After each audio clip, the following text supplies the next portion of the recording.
ყველაზე ლამაზი ქალი ქალაქში. ჩარლზ ბუკოვსკი. კითხულობს ნიკო. კასი თავის 4 დასთან შედარებით ყველაზე უმცროსი და ყველაზე ლამაზი იყო. საერთოდ კასი ყველაზე ლამაზი გოგო იყო მთელ ქალაქში.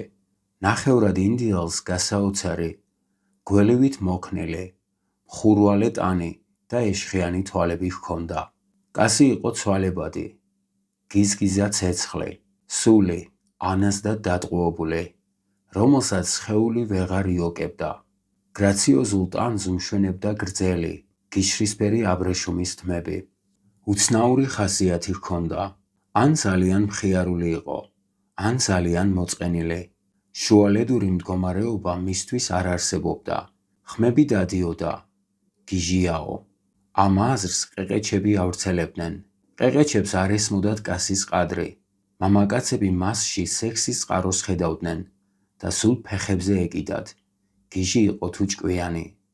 ის კი ცეკვავდა, ფლირტაობდა, კოცნაობდა, მაგრამ საქმე როგორც კი სექსზე მივიდოდა, 1-2 შემთხვევის გარდა ყოველთვის ახერხებდა გასხლტომას და გაქცევას.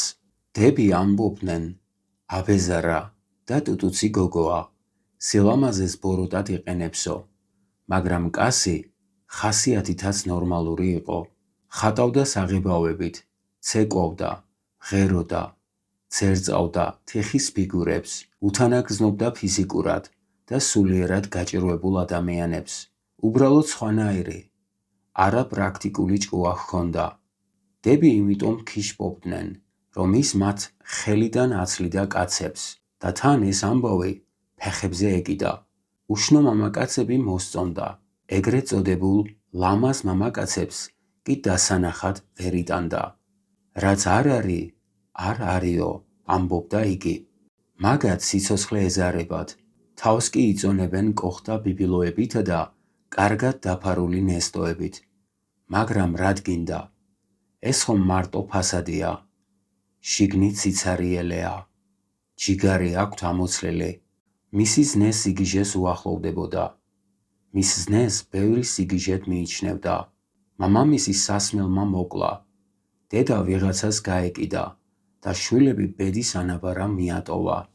ისინი ნათესავმა შეიფარა, რომელმაც მზრუნველობა იმით გამოხატა, რომ ბავშვებს მონასტერში უკრა თავი. მონასტერი არ აღმოჩნდა ის ადგილი, სადაც მათ ელოდნენ. კასს განსაკუთრებით გაუჭირდა. შურიანი გოგონები მოსვენებას არ აძლევდნენ. წარამარა ჩხუბში იწვევდნენ. ჩხუბი იყო სასტიკი და დაუნდობელი.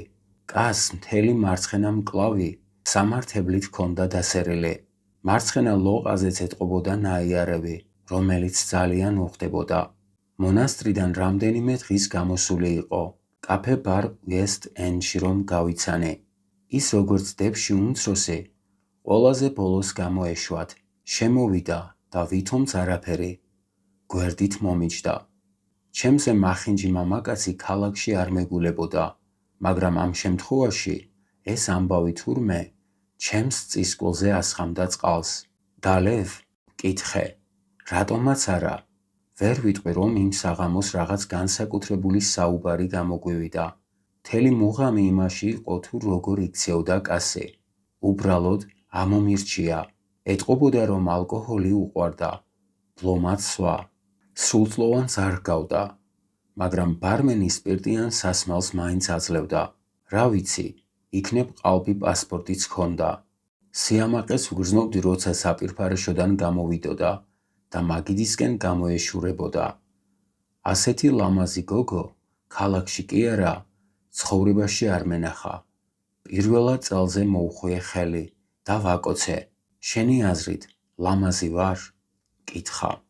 რა თქმა უნდა, მაგრამ კიდევ სხვა რამეა. სილამაზის გარდა სხვა რაღაც. იცი რას გეტყვი? სილამაზეს ყველა დანაშაულად მithვლის. ნუ თუ მართლა ასეთი ლამაზი ვარ. ლამაზი ის სიტყვა არ არის. ბოლომდე ვერ გამოხატავ შენს მშვენიერებას. ხელჩანთა გახსნა და ფათური დაიწყო. მეგონა ცხვირსახოც ეძებდა, მაგრამ მოულოდნელად ქუდის გრძელი ქინძის თავი ამოაძვრინა და სანამ აზრზე მოვიდოდი, ცხვირში გაეყარა განივად, ნესტოებს ზემოთ. კინაღამ გული ამერია, შემომხედა და ხარხარი აუტყდა. კიდევ ლამაზი ვარ? ახლა რაღა სიტყვი ჰა ჯიგარო. ქინძისთავი გამოვაძრე და ცხვირსახოცი მივაშველე, რომ სისხლი შემეჩერებინა. ამ სანახაობას ბარმენის გარდა კიდევ რამდენიმე კაცი ადევნებდა თვალს. ბარმენი მაგიდასთან მიიჭრა და კასი დატუქსა. აბა, ეგეთები არ იყოს, მაგ გიჟობას თავი დაანებე, თორემ მიგაბრძანებთ, სადაც საჭიროა. ფეხები არ მომჭამო ბიჭო, მიუგო კასმა. მიხედეთ ამ გოგოს, მითხრა ბარმენმა. ყველაფერი რიგზე იქნება, უპასუხე. ცხვირი ჩემია, თქვა კასმა. რასაც მინდა, იმას ვუზამ. არა, ვუთხარე. ტკივა. რას ამბობ? შენ გტკივა ცხვირი, როცა მე ჩემ ცხვირში ვეყრე ქინძის თავს? დიახ. კაი, მეც აღარ ვიზამ, არ გეწყინოს. ცხვირსახოცი ცხვირიდან არ მოუცილებია, ისე გადმოიხარა და მაკოცა. ბარი რომ დაიკეტა, ჩემთან წავედით. ლუდი მქონდა, დავსხედით, ვისაუბრეთ. პირველად მაშინ მივხვდი თუ რა კეთილ და მზრუნველ ადამიანთან მქონდა საქმე. გული ბოლომდე გამეხსნა და გადამიშალა. მაგრამ დროდადრო მაინც წამოუვლიდა ხოლმე, ველურივით ატყდებოდა და უცებ დაწნარდებოდა. შიზოფრენი იყო. ლამაზი შიზოფრენი. ვგრძნობდი ადრე თუ გვიან, რაღაცის ან ვიღაცის ლუკმა გახდებოდა. ოღონდ ეს ვიღაც მე არ ვიქნებოდი. დავწექით, შუქი ჩავაქრე. მან მკითხა, როდის გინდა? ახლავე თუ დილით? დილით, ვუპასუხე და გვერდზე გადავბრუნდი. დილით ავდექი. ყავა მოვადუღე და ლოგინში მივართვი. გაიცინა. ერთადერთი მამაკაცი ხარ, ვინც ღამით უარი მითხრა. მოგცლია, საერთოდ რა აუცილებელია. რას ამბობ? მინდა. თუმცა მოიცა. ჯერ შხაპს გადავივლებ. სააბაზანოში შევიდა და მალე გამოვიდა. გადასარევი იყო. გრძელი, შავი თმები ურწყინავდა. თვალები და ტუჩებიც ურწყინავდა. სულ მთლად ბრწყინავდა. ისე მშვიდად და აუჩქარებლად შიშვლდებოდა. გეგონებოდა საჩუქარს ხსნისო. ლოგინში სწრაფად ჩამიგორდა. აბა შენიცი ჩემო რაინდო. კლავებში მოვიმწყდიე. თითქოს გამიძალიანდა. მაგრამ კოცნაზე უარს არ ამბობდა. ვეფერებოდი ტანზე, თმებზე. შევედი, ცხელი და მკვრივი იყო. არ ვჩქარობდი. ბიძგებს ნელ-ნელა ვაკეთებდი, რომ სიამოვნება გამეხანგრძლივებინა. პირდაპირ თვალებში მიყურებდა. რა გქვია? კითხე. რა მნიშვნელობა აქვს? მომიგო. გამეცინა. მოურჩით, ჩავიცვით და ისევ ბართან გავიყვანე. მაგრამ მივხვდი, ეგრე ადვილად ვეღარ შეველეოდი. უმუშევარი ვიყავი და რა მენახლებოდა. 2 საათამდე ვიძინე. მერე ავდექი და გაზეთს გადავხედე. შხაპს ვივლებდი, კარი რომ შემოაღო. ხელში სპილოს ყურას ფართო ფოთოლი ეჭირა. ვიცოდი, აბაზანაში იქნებოდი და როგორც ბუნების შვილს, აი ეს წამოგიღე. მაგას კარგად დაგიფარავს, მითხრა და ფოთოლი გადმომიგდო. საიდან იცოდი, რომ აბაზანაში ვიქნებოდი? ვიცოდი, თითქმის ყოველდღე მოდიოდა და არც ერთხელ არ შემცდარა. ყოველთვის აბაზანაში ვხვდებოდი. მიუხედავად იმისა, რომ არავითარ გრაფიკს არ ვიცავდი, სპილოს ყურა ყოველთვის მოჰქონდა. მერე სექსზე გადავდიოდით. ყოფილა შემთხვევა, ღამით დაურეკავს. მოდი, მიშველეო. წავსულ ვარ და ციხიდან თავდებით გამომიყვანია. პოლიცია არ სწყალობდა, მუდმივი სიმთვრალისა და აყალ-მაყალის გამო. ეს ძაღლიშვილები იტყოდა ხოლმე თავის ამსონებზე. ერთ სირჩას დაგიდგამენ და მერე პირდაპირ უბეში გიძვრებიან. ისინი კი არა, შენ მიძვრები პირდაპირ აყალ-მაყალში, როცა თითო ჭიქას გახუხინებენ. მეგონა მაგათ მე ვაინტერესებდი და არა ჩემი სხეული. მე კი შენს მაინტერესებ და შენი სხეულიც, მაგრამ ეჭვი მეპარება, რომ იმ ბიჭებს სხეულის გარდა შენში სხვა რამეც აინტერესებდეთ. ქალაქიდან 6 თვით წავედი, ვიხეტიალე, ვიცოდვილე და ისევ დავბრუნდი. კასი არ დამვიწყებია, მაგრამ რაღაცაზე ვემდუროდით ერთმანეთს და თანაც, მართალი გითხრათ, გული აღარ მიმიწევდა. მეგონა ქალაქში არ დამხვდებოდა. ის კი ვითომც აქ არაფერიო. ისევ ვესტ-ენდში გამომეცხადა. ნახევარი საათის დამჯდარი ვიყავი, რომ შემოვიდა და გვერდით დამისკუპდა. ამას ვისხედავს ჩემი თვალები. როდის ჩამოხვედი, შენ ნამუს გარეცხილო, მისთვის სირჩა შევუკვეთე. შევხედე, მაღალ საყელოიანი კაბა ეცვა, ასეთი არასოდეს სმია. ორივე თვალის უპეებს ქვემოთ შუშისთავიანი ქინძის თავები ჰქონდა გაყრილი. ქინძის თავები კან ქვეშ ბოლომდე იყო შესული და მხოლოდ თავები მოჩანდა. შენ რაღა მოგივიდა? აღარ შეეშვები თავის დამახინჯებას? რას ამბობ? შესულელო, მოდა, შერეკილი ხარ, მომენადრე, სხვა ვინმე გყავს? კითხე, არავინ, მარტო შენ, ფულზე ვმუშაობ, 10 ბაქსად, შენ უფასოდ მოგცემ. გამოიძრე ქინძის თავებია თუ რაღაც ჯანდაბა. არა, ესე უფრო მიხდება, გულს მირევს. მართლა მეუბნები? ჰო, მართლა გეუბნები, აღარ დამონახო. შვიდად გამოიძრო ქინძის თავები და ჩანთაში შეინახა. ეგრე აგდებულად რატომ ეპყრობი შენ სილამაზეს? რატომ არ გინდა შეინარჩუნო ის, რაც ღმერთმა მოგცა? ვკითხე. იმიტომ რომ ადამიანებს გონიათ, ყველაფერი მხოლოდ ეს არის, რაც მაქვს, სილამაზე, სისულელეა. წავა და გაქრება. შენ არც კი იცი, რა ბედნიერი ხარ, მახინჯად რომ გაჩნდი. თუ ადამიანებს მოსწონხარ, ესე იგი ხვდები. ლამაზი თვალებისთვის არ გამოგარჩიეს. კმარა, გასაგებია, ვუთხარი. მე გამიმართლა. იმის თქმა კი არ მინდა, რომ შენ მახინჯი ხარ. პირიქით, მე რომ მკითხო, საკმაოდ მომხიბლავი გარეგნობა გაქვს. გმადლობ. თითოც დავლიეთ. შენ რაღაც აკეთებ, რა საქმიანობ? კითხა. არაფერს, არაფერი გამომდის. ხალისიც არ მაქვს. არც მე, ქალი მაინც იყო, იმუშავებდი. ვერ ავიტანდი მჭიდრო კონტაქტებს 1000 ჯურის უცნობებთან. დავიღლებოდი. მართალი ხარ, დაიღლებოდი. საერთოდ, ყველაფერი დამღლელია. ბარიდან ერთად გამოვედით. ქუჩაში გამლელები ისევ ისე აყოლებდნენ თვალს. კასი ისევ ის ლამაზი ქალი იყო. შეიძლება უფრო ლამაზი, ვიდრე უწინ. შინ მივედით, ღვინო გავხსენი და ჩამოვსხედით. მასთან საუბარი ყოველთვის მიადვილებოდა. ჯერ ის დაიწყებდა ლაპარაკს და მე ვუსმენდი. მერე რომ გაჩერდებოდა, მე ავქაქანდებოდი. ერთი სიტყვით, იმ საღამოსაც ტკბილად ვიჭუკჭუკეთ. გვეგონა საიდუმლოებებს ვხსნიდით. საინტერესო ამბავზე ისე გულიანად იცინოდა, როგორც მარტო მას შეეძლო. მთელი არსებით, თითქოს ცეცხლს ეთამაშებოდა.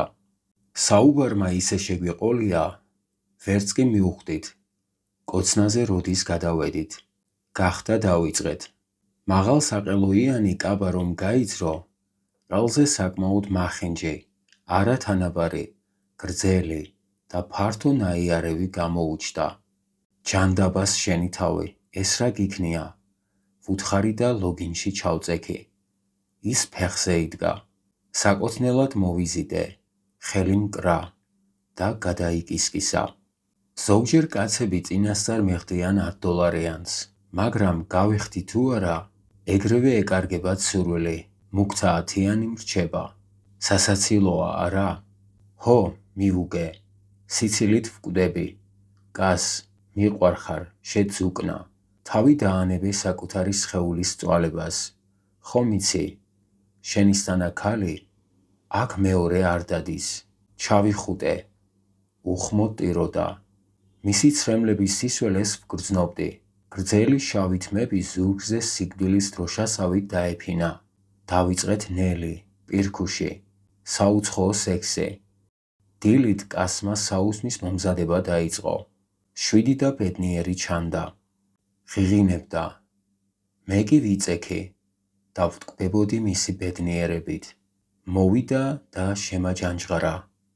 ადექი, შე არამზადავ. ცივი შხაპი გადაივლე, დაიბანე პირი და ჭუჭუ. ჭამის დროა. იმ დღეს პლაჟზე გავიყვანე. ჩვეულებრივი სამუშაო დღე იყო. ზაფხულის ამინდები ჯერ არ დამდგარიყო. ამიტომ ყველაფერი გენიალურად იყო მიტოვებული. პლაჟის დაძონძელ, მაწანწალებს ქვიშის პირას, გაზონებზე ეძინათ. დანარჩენები ქვის სკამებზე ჩამომხსდარიყვნენ და წრეში ბოთლს ადრიალებდნენ. უტვინო თოლიები გარშემო ჭყივილით დაფრინავდნენ.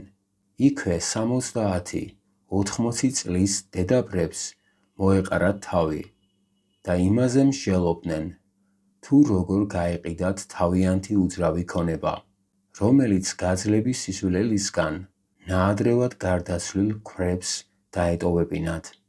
ირგვლივ ყველაფერი უდრტვინ ველობით სუნთქავდა. დავსეირნობდით და ხმის ამოღება აღარ გვინდოდა. ერთად ვიყავით, მეტი რა უნდა ყოფილიყო.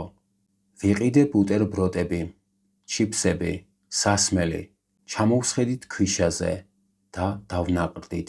მერე კას ხელი გადავხვიე და ორივეს ჩაგვთვლიმა. თითქმის 1 საათი გვეძინა. თავს დავდებ, თუ ეს სექსზე უკეთესი არ ყოფილიყო.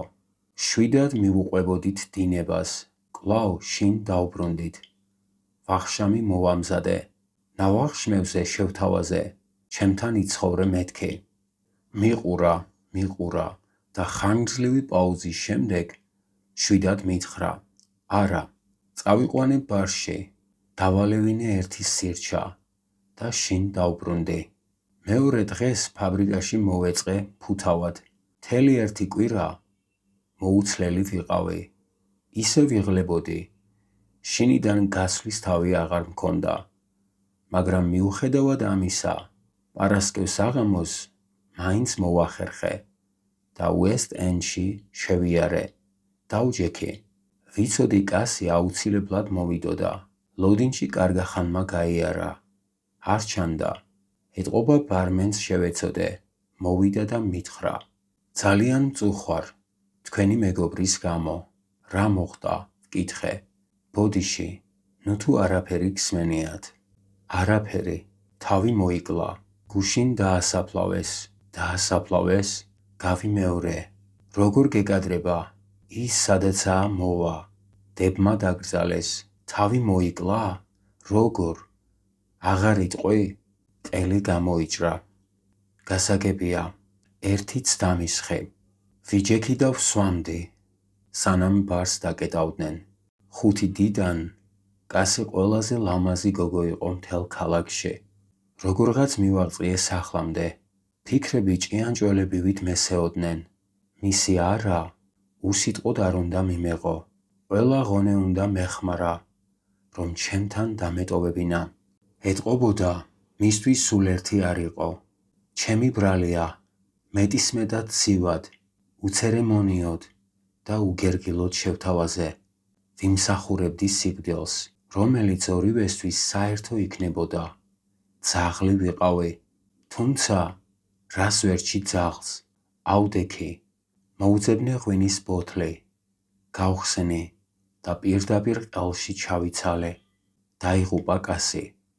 ყველაზე ლამაზი გოგო ქალაქში. 20 წლის კასი. ქუჩიდან მოისმოდა მანქანის სიგნალი. გამყინავი და ჯიუტი. ბოთლი დავდგი და დავიღრიალე. ჯანდაბა შენ თავს. შეახვარო. ხმა ჩაიწყვიტე. ღამე თავისუფლებებში შედიოდა. არაფრის თავი აღარ მქონდა. დასასრული. მადლობა რომ გვისმენთ. მომავალ შეხვედრამდე.